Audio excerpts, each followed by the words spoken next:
नमस्कार दोस्तों, कैसे हैं आप सभी। उम्मीद करते हैं कि आप सब बहुत ही अच्छे होंगे। मैं आशीष आप सभी का आपके अपने YouTube चैनल जीएस दरबार में हार्दिक स्वागत करता हूं। दोस्तों, हम लोगों ने पिछले वीडियो के माध्यम से उपनिवेशवाद पढ़ा, जिसमें वाणिज्यिक पूंजीवाद, औद्योगिक पूंजीवाद और उसके बाद में वित्तीय पूंजीवाद के बारे में बहुत ही अच्छे तरीके से जाना था। आज हम लोग जो है नई चैप्टर शुरू करेंगे, जिसमें भू राजस्व व्यवस्था को देखेंगे। भू राजस्व व्यवस्था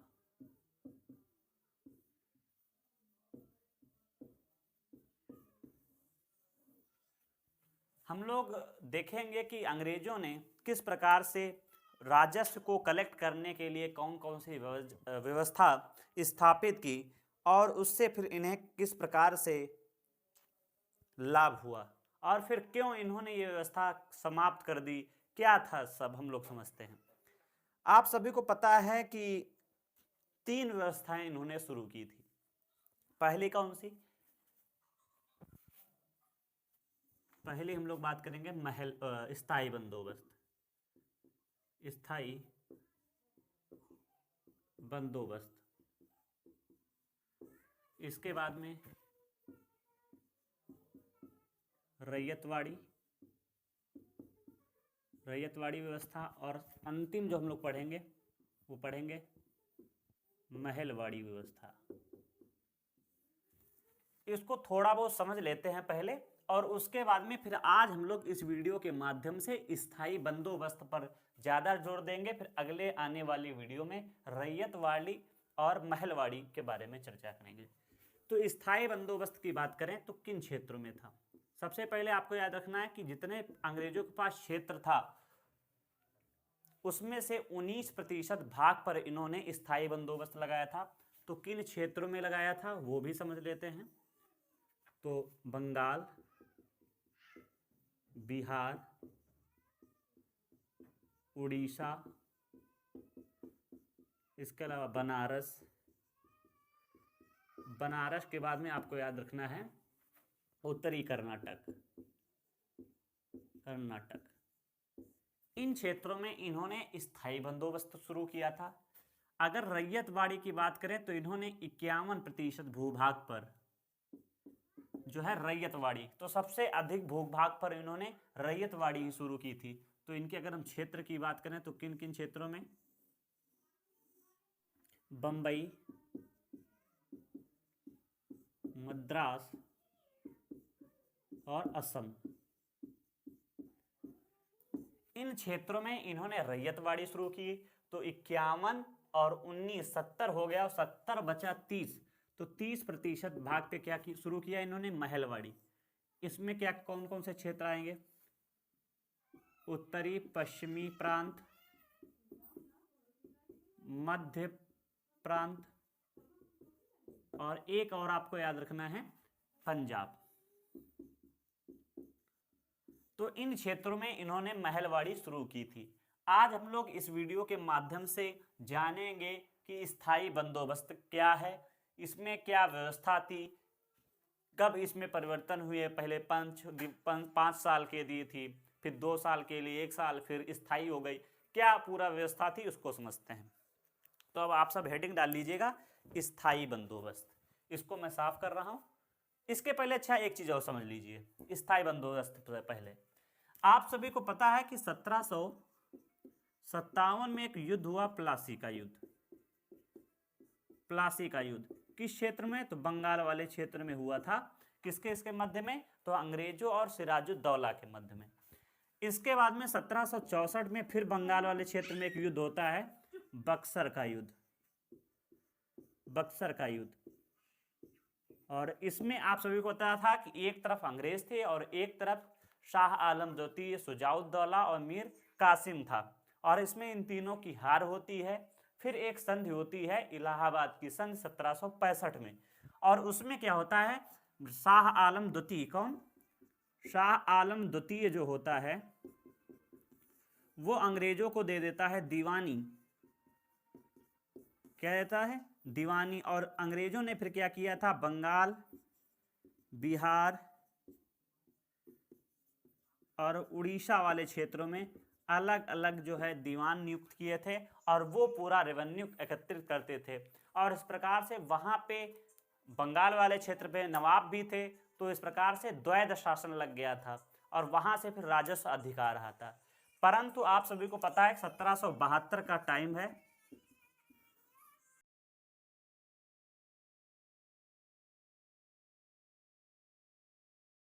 1772 का समय है। और इस समय क्या होता है कि उधर अमेरिका की क्रांति शुरू हो गई है और 1776 आते आते अमेरिका की क्रांति यहाँ पर हो जाती है, अमेरिका आज़ाद हो जाता है अंग्रेजों से।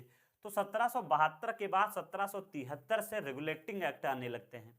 तो 1773 में आप सभी पता है एक एक्ट आया था, रेगुलेटिंग एक्ट। और इसके अंतर्गत कहा गया था कि अब जो बंगाल वाले क्षेत्र में द्वैध शासन है वो क्या हो जाएगा, द्वैध शासन समाप्त कर दिया गया। मैंने द्वैध शासन के बारे में बहुत ही अच्छे तरीके से पढ़ाया है, आप प्लेलिस्ट में जाके आधुनिक भारत का इतिहास वाली जो प्लेलिस्ट है उसमें जाकर आप आराम से द्वैध शासन पढ़ सकते हैं। तो 1773 में रेगुलेटिंग एक्ट के माध्यम से द्वैध शासन समाप्त कर दिया गया। अब द्वैध शासन समाप्त कर दिया गया तो इसके लिए कुछ ना कुछ व्यवस्था अपनानी पड़ेगी, तो उन्होंने इजारेदारी व्यवस्था शुरू की। इसके बाद में फिर आगे क्या होता है, तो अब हम लोग पढ़ते हैं स्थायी बंदोबस्त क्या है। तो आप सब हेडिंग डाल लीजिएगा, अगर इसका जो है स्क्रीनशॉट आप अगर लेना चाहें तो आप ले सकते हैं। ठीक है, आगे हम लोग बढ़ते हैं और आप सब हेडिंग डाल लीजिएगा, स्थायी बंदोबस्त।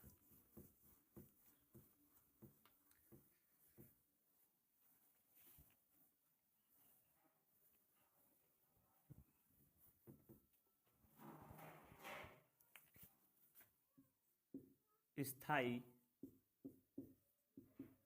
बंदोबस्त।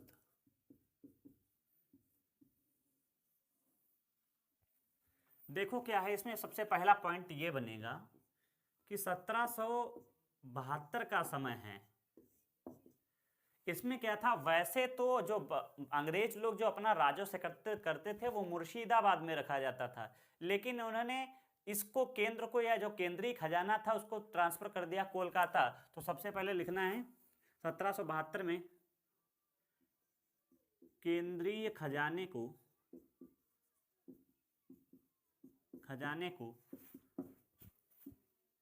मुर्शिदाबाद से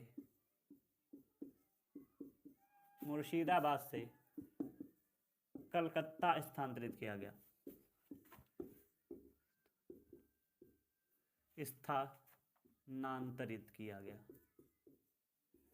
क्या किया गया है, 1772 में केंद्रीय खजाने को जो है मुर्शिदाबाद से कोलकाता स्थानांतरित कर दिया गया है।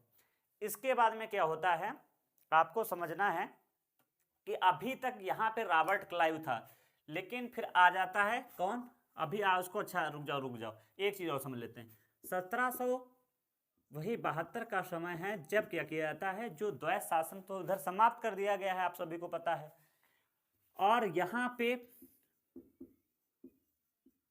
पंचशाला बंदोबस्त शुरू किया गया।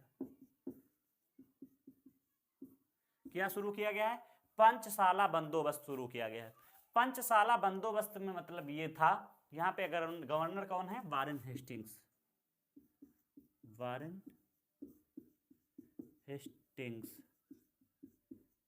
देखो द्वैध शासन पूछा जाएगा, शुरू किसने किया था, तो रॉबर्ट क्लाइव ने, और अंत किसने किया था, वारेन हेस्टिंग्स ने। तो द्वैध शासन का अंत करके वारेन हेस्टिंग्स ने क्या किया, पंचशाला बंदोबस्त शुरू किया गया। इसमें क्या किया जाता था, 5 वर्ष के लिए भूमि कहाँ पे, ठेके पर, वही इजारेदारी व्यवस्था वाला हाल है। तो 5 वर्ष के लिए भूमि को ठेके पर दे दिया जाता था और फिर उसके बदले वहां पे परसेंटेज बांध देते थे कि हमको 5 साल में इस भूमि से इतना रेवेन्यू चाहिए या इतना रुपये चाहिए, तो कोई जमींदार उसको ले लेता था। इस तरीके से ये ठेका पर चलता था। लेकिन समय आता है 1700 1777। समय आ गया है 1777। इस समय क्या किया गया, जो पंचशाला था इसको सालाना बंदोबस्त कर दिया गया, सालाना बंदोबस्त। क्यों? क्योंकि अभी तक इसमें क्या जाता था, पंचशाला बंदोबस्त में 5 वर्ष के लिए भूमि को ठेके पर दिया जाता था। तो इनको लगा कि यार 5 साल में ऐसा क्या होता था, ये भूमि लेता कौन था, तो जमींदार लेता था। जमींदार कौन होगा, जो उच्च बोली लगाएगा। जैसे मान लो ये भूमि है, तो इस भूमि की जो सबसे उच्चतम बोली लगाएगा उसको जो है ये क्षेत्र दे दिया जाएगा, और वहां से इसके बदले इससे जो है कुछ पैसे लिए जाएंगे, और फिर वो जमींदार चाहे इससे कितना भी कमाए, इस तरीके से था। तो पंचशाला बंदोबस्त, वारेन हेस्टिंग्स, 5 वर्ष के लिए भूमि ठेके पर जमींदार, 1777 में सालाना बंदोबस्त कर दिया गया। इसके बाद में 1784 का आता है Pitt's India act, India act. 1784 में आता है पिट्स इंडिया एक्ट, और इसमें कहा जाता है कि जो हमारी भू राजस्व व्यवस्था भारत में है इसको थोड़ा और सही किया जाए। तो इसके अंदर क्या बताया गया, भू राजस्व व्यवस्था में सुधार किया जाए, व्यवस्था में सुधार किया जाए। और इधर जो है वारेन हेस्टिंग्स पर महाभियोग लगाकर उसको भेज दिया जाता है इंग्लैंड, और उसके बदले 1786 में एक नया गवर्नर बनकर आता है, कौन, लॉर्ड कॉर्नवालिस, कॉर्नवालिस। अब भैया ये लॉर्ड कॉर्नवालिस आया है, और ये यहाँ पे क्या करेगा, स्थायी बंदोबस्त शुरू करेगा। और इसके लिए इसने क्या किया, सबसे पहले रेवेन्यू बोर्ड की स्थापना करता है, और रेवेन्यू बोर्ड में 2 व्यक्ति को ये चयनित करता है, और उनसे कहता है कि आप कुछ ऐसी व्यवस्था लाइए जिससे कि ज़्यादा से ज़्यादा रेवेन्यू आए। तो फिर आगे की कहानी भी समझते हैं क्या हुआ।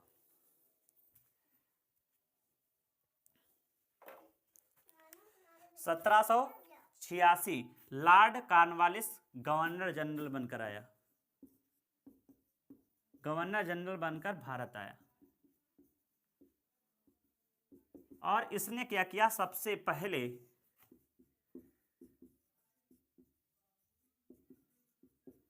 रेवेन्यू बोर्ड की स्थापना की। इसमें 2 सदस्य प्रमुख हैं, उनके नाम आपको याद रखना है। एक तो जॉन शोर, जॉन शोर, और एक James grant, James grant. John Shore और जेम्स ग्रांट का नाम याद रखना है। इन्होंने जो ये जो है किसके सदस्य थे, रेवेन्यू जो बोर्ड था उसके सदस्य थे। इन्होंने कहा कि अब हम ऐसा करते हैं, जो ये पैसा है इसको हम 5 साल, 1 साल, 2 साल नहीं, 10 सालों के लिए जमींदारों को दे देंगे। तो रेवेन्यू बोर्ड के द्वारा क्या किया गया, 10 वर्ष के लिए जमींदारों को, 10 वर्ष के लिए जमींदारों को लिए, 10 वर्ष के लिए जमींदारों को। अब इन्होंने देखा कि यहां से हमको प्रॉफिट हो रहा है, कि जमींदार को हम 10 वर्ष के लिए दे रहे हैं, तो यहां से रेवेन्यू अधिक आ रहा है। तो इन्होंने जो है वही लगभग 22 मार्च 1793 की तरफ इन्होंने इसको स्थायी बंदोबस्त कर दिया, कि अब जो है जमींदार के पास इस पूरा सिस्टम रहेगा, वही हमको रेवेन्यू एकत्रित करके देगा, हमको कोई मतलब नहीं है। तो यही है स्थायी बंदोबस्त। लेकिन इसमें घपला क्या होता है, इसको मैं समझा देता हूं, यहां पे लिख देता हूं। अब क्या था, अब सबसे पहले यहां पे कौन हो गया समझना है। अब सबसे ऊपर है गवर्नर, गवर्नर के बीच में कौन है, जमींदार, और जमींदार के नीचे कौन है, किसान। जमींदार क्या करेंगे, जमींदार किसान से पैसा लेंगे, और फिर जमींदार से कौन पैसा लेगा, गवर्नर जनरल लेगा। इस तरीके से रेवेन्यू आ रहा था। और इसमें एक शर्त रखी गई कि 11वां भाग, कौन सा, 11वां भाग कौन लेंगे, जमींदार लेंगे। जैसे मान लो 100 रुपये अगर आए, कितने रुपए आए, 100 रुपये आए, तो इसमें 11 रुपये किसके होंगे, 11 रुपये होंगे जमींदार के, और 89 रुपये जो बचे ये होंगे गवर्नर के। तो 1/11वां भाग कह सकते हो कौन लेगा, जमींदार लेंगे। इस तरीके से व्यवस्था चल रही थी। लेकिन जमींदारों ने अपना एक दिमाग लगाया। उन्होंने क्या किया, अब यहाँ पे जो बीच में किसान थे, किसान नहीं रहे। अब देखो ये जमींदार भी अन्य जमींदारों को भी ये व्यवस्था दे दी, तो इसमें फिर जमींदार आ गए, ये जमींदार हैं, ये जमींदार हैं, ये जमींदार हैं, उसके नीचे फिर कौन है, किसान है। तो जो मुख्य, अब भैया जमींदार बनाया गया था एक को, अब जमींदार के नीचे भी कौन से हो गए, जमींदार। तो ये व्यवस्था धीरे धीरे क्या होने लगी, फ्लॉप होने लगी। अब क्या है, गवर्नर को पैसे चाहिए तो इनको 11% ये देंगे, ठीक है भाई, गवर्नर इनको कितना देगा, 11% इनको देगा। फिर ये भैया क्या करेंगे, ये इनको 11% देंगे। इस तरीके से फिर अन्य गवर्नर हैं, गवर्नर के नीचे जमींदार, जमींदार नीचे जमींदार, जमींदार, जमींदार, इस तरीके से बहुत जमींदार हो गए। अब भैया धांधली गर्दी यहाँ से शुरू हो गई। अब किसानों के पास पता चला 100 रुपये है, अब पूरा वो चला जा रहा है राजस्व में ही, या कह सकते हो भू राजस्व में ही चला जा रहा है, तो किसानों के पास कुछ बचेगा नहीं। किसानों की हीन दिन दशा हो गई। क्यों, क्योंकि देख रहे हो यहाँ पे किसान एक, गवर्नर एक, और भैया जमींदार अधिक हैं। तो इसी को बोला गया, यहाँ पे पूछा जाता है कि जब गवर्नर एक था और जमींदार अधिक हो गए, और तब किसानों से जो पैसा वसूल करते थे उस व्यवस्था को क्या कहा गया, तो आपको याद रखना है, भू आश्रित धृत व्यवस्था, भू आश्रित धृत व्यवस्था कहा गया। अब क्या है, इसमें एक पॉइंट और आपको याद रखना है, पूछा जाएगा भूमि का मालिक कौन होता था, भूमि का मालिक। तो भूमि का मालिक बनाया गया था जमींदार को। क्यों, क्योंकि एक व्यवस्था शुरू की गई थी, सूर्यास्त व्यवस्था या सूर्यास्त कानून कह सकते हो। गवर्नर एक कानून बनाया था, सूर्यास्त कानून। उसके अंदर कहा जाता था यदि निर्धारित समय तक कर नहीं आया या जो रेवेन्यू नहीं आया तो जमींदार आपसे खेती ले लेगा, या जमींदारों से जमींदारी छीन जाएगी। और जब जमींदार के पास जमीन, एक चीज समझो, फिर मैं समझाता हूं। जब गवर्नर ने लागू किया सूर्यास्त कानून, और उसमें उन्होंने कहा कि अगर आप हमें समय पर पैसा नहीं देगा तो मैं आपसे जो है आपकी जमींदारी ले लूंगा। तो ये भी जमींदार क्या करते थे, इन जमींदारों से कहते थे कि अगर मुझे समय पे पैसा नहीं मिला तो जमींदारी मैं आपकी ले लूंगा। और ये जमींदार क्या कहते थे, किसान से कहते थे कि यदि आप हमें समय पर पैसा नहीं देंगे तो हम आपकी भूमि जब्त कर लेंगे। तो इसमें बताओ मालिक कौन हुआ, भाई किसान तो मालिक हुआ नहीं, मालिक कौन हुआ, जमींदार, क्योंकि भैया जब चाहेगा वो उसकी खेती ले लेगा। तो पूछा जाता है कि भूमि का मालिक कौन है, तो जमींदार। सूर्यास्त कानून भी समझ गए। इस प्रकार से ये व्यवस्था थी स्थायी बंदोबस्त। इसमें बहुत अंग्रेजों ने लूटा और खूब ज्यादा कह सकते हो लूटपाट की और अपना रेवेन्यू बढ़ाया, लेकिन इसमें अंग्रेजों के पास कम रेवेन्यू गया और जमींदारों के पास देख रहे हो बहुत ज्यादा पैसा आ गया है। अगला पॉइंट एक और आप नोट कर सकते हो, 1799 में एक अधिनियम आया, अधिनियम। उसमें कहा गया कि अगर समय पर भू राजस्व नहीं जमा करते हैं, समय पर अगर भू राजस्व नहीं जमा करेंगे तो किसानों को भूमि से बेदखल कर दिया जाएगा।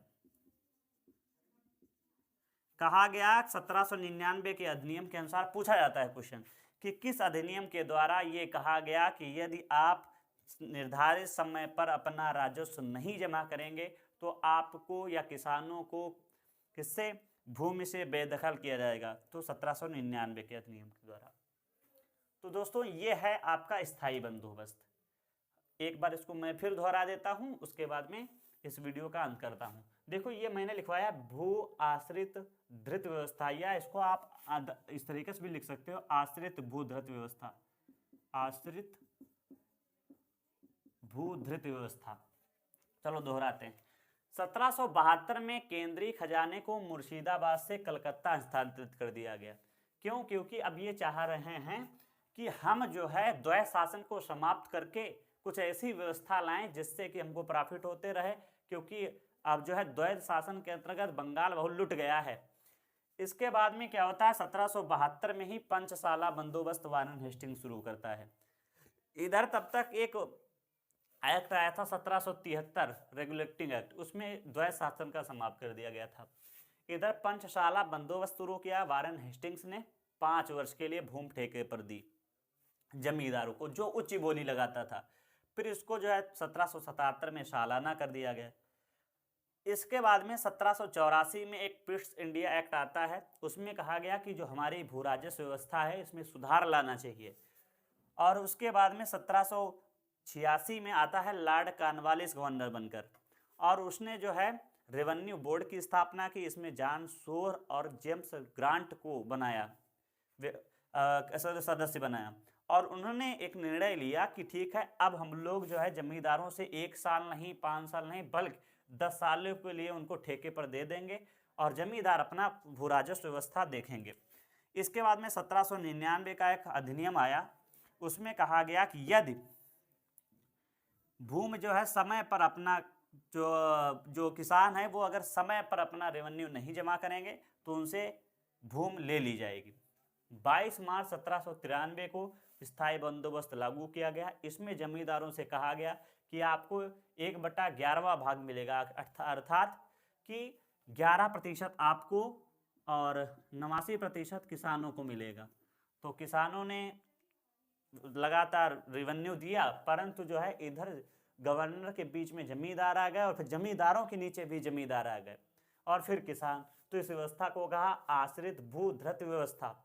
और इसमें जमींदार ज़्यादातर अमीर होते गए कि उन्होंने 11/20 मतलब 1/10वां भाग मिलना चाहिए था, तो 1/11वां भाग मिलना चाहिए था, तो इन्होंने 1/20 भाग जो है लेना शुरू कर दिया। तो इससे भैया क्या होगा, किसान जमींदार अमीर होते गए। इन्होंने एक कानून बनाया, सौराष्ट्र कानून। इसमें कहा कि अगर आप समय पर रेवेन्यू नहीं जमा करेंगे तो भैया आपसे जो है भूमि ले ली जाएगी। और इसमें भूमि का मालिक कौन होता था, जमींदार। तो इस प्रकार से आपने स्थायी बंदोबस्त जाना है। तो इस वीडियो में बस इतना ही रखते हैं। तो आप सभी को ये वीडियो कैसा लगा है कमेंट करके ज़रूर बताएं। तो इस वीडियो में बस इतना ही। जय हिंद, जय भारत।